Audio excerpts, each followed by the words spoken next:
I want to do a real quick intro here to this video. Guy I know from years past. This video came out in 2010, then his channel was taken down. But he did this video. This guy here is a Baptist pastor and very much heavily involved in military intelligence, showing how these people infiltrate Bible-believing circles and basically, are spies, essentially. And this is what I've been talking about for a long time with Jesuits and things and military intelligence spooks and things like that. So I just want to do a real quick introduction to this video, and I'll play this video, and it's pretty interesting information here. So check it out.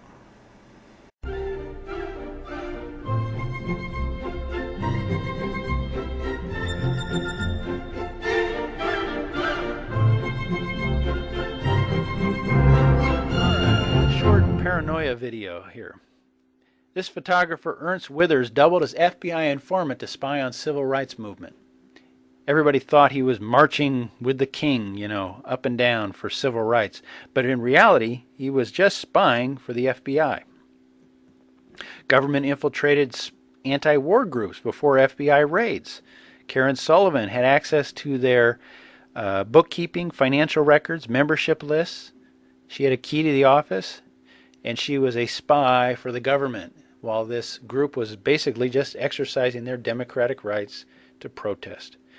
Tension grows between California Muslims and the FBI after informant infiltrates a mosque. Now that's a religious congregation, and they sent an informant into that group to try to entrap people into admitting that they were terrorists or something. The guy made $177,000 being an informant, a lot of money, and it turns out that all the cases that he tried to develop were not true. This is a report by the Inspector General. It turns out FBI ignores informant rules. These are guidelines so that they won't cross the line with illegal activity, but it turns out almost 9 times out of 10 they are breaking the rules. In fact, this is the one, it says doctors and clergy are among the informants. In fact, lawyers, doctors, and clergy, they're supposed to keep their dealings with clients confidential. However, some of them are informants. FBI spokesman Ed Cogswell said the Bureau would not identify whether any of its informants are clergy or members of the media. We can use them, and if a need presents, I'm sure we do, Cogswell said, but we do not want to identify what our sources are. You could be talking to your pastor and find out that actually the guy is an informant. And back, at the time when the government files some report against you, some indictment, and then you'll realize. KSLA 12, Homeland Security enlists clergy to quell public unrest if martial law is ever declared. You remember this from a couple years back? They also had a news broadcast of the same thing. This is the clergy response teams that would go into the public and say, give up your guns, cooperate with martial law, the Constitution is over, however, you have to cooperate with the illegal government that's taken over. And this could be your pastor. This could be high-level people, people who are the Christian celebrities who could get on board with this. This is Pastor Dixon's article. It's official. Preachers to be used as Judas goats for FEMA. And he gives the analogy of the Judas goats, a goat that leads the other sheep to slaughter. And the other sheep follow it, thinking that that it's the leader, and they go behind. And of course, they spare the Judas goat, and all the other sheep get slaughtered. It goes on here. We know that many pastors came forth after the Hitler and Stalinist regimes and confessed that they had been double agents. While they had served their congregations in their pastoral duties, they at the same time served their socialist and communist masters as spies on their own flocks. We now have the well-established documentation that a communist was the senior pastor of the First Baptist Church of Moscow, and associate pastors who were communists served communion, baptized converts, and performed marriages. Why should we be surprised that they have infiltrated even our fundamentalist Baptist churches here in America?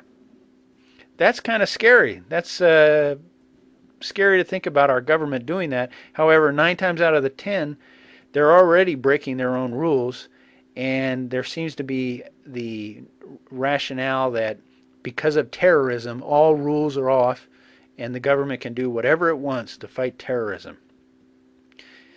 Orange County Register, Baptist pastor starting a new church in town. Now, news media doesn't normally give people good coverage, but they gave this guy glowing report in the media to begin his ministry. That's kind of the red flag at the beginning here. But turns out the guy is also a U.S. Air Force officer, or was. At the Defense Language Institute, he learned Persian, and that's where his wife is, who serves with him.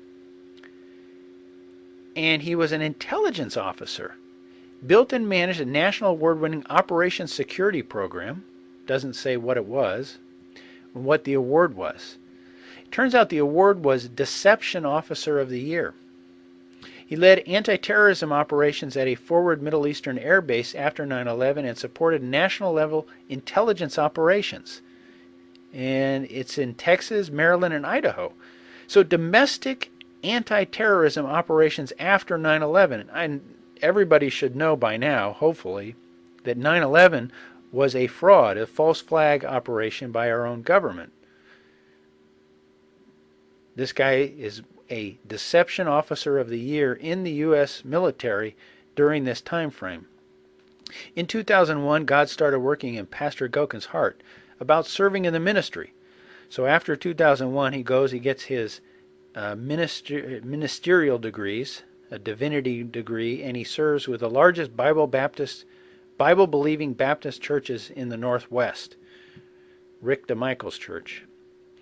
Now, what's interesting is while this guy's running this church that he just started a couple of years ago or last year, he has a business that he's running. It's called Factor Security and Continuity. Continuity means after everybody's on the FEMA bus or everybody died because of swine flu, he will help you.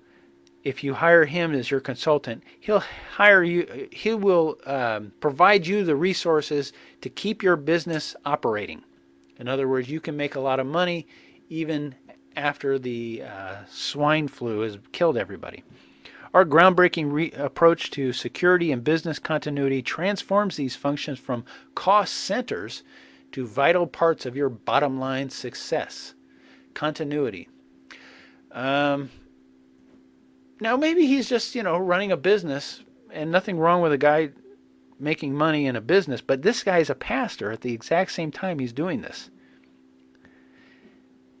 They did an ad for a person that they wanted. They wanted to hire somebody. This is a listing on OS Info, Open Sources Information. I guess this is a ad that they were able to glean off something or other.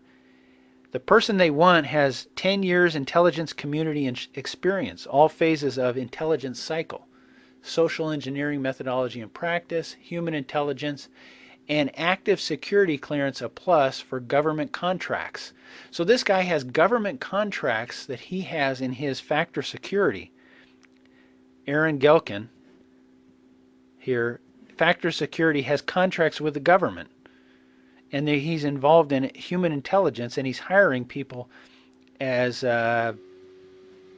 analysts for him at his Factor company. Let's read his bio. Aaron Gelkin's the president, and it turns out he managed all aspects of the operations security process during his 12-year military career. Additionally, the Air Combat Command recognized Mr. Gelkin as its military deception officer in the year 2003. Military deception is part of public intelligence information. Military deception. What does military deception do?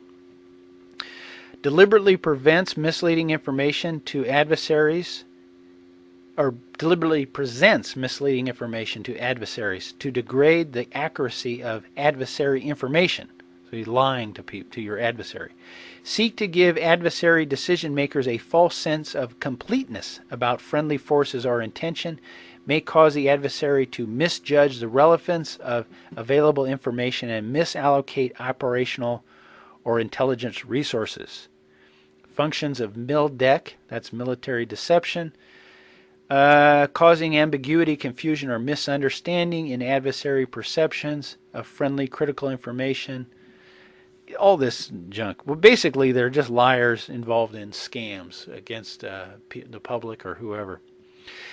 Well, I don't want to say that the guy's a bad guy. I mean, my problem is the fact that he's running this defense institute, or this what is it, a consulting company that obviously has some ties or going to make a lot of money when the pandemic hits or when the nuclear bomb goes off.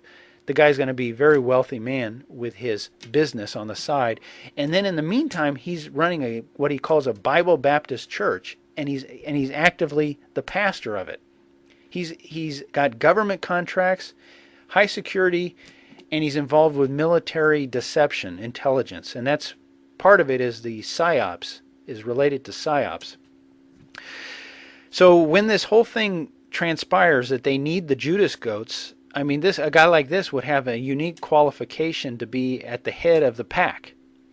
I'm not accusing him of anything. I'm just presenting information that's public information that I got off the internet. And for all I know, the guy's a great guy, and he's just involved in some very suspicious activities and nothing more.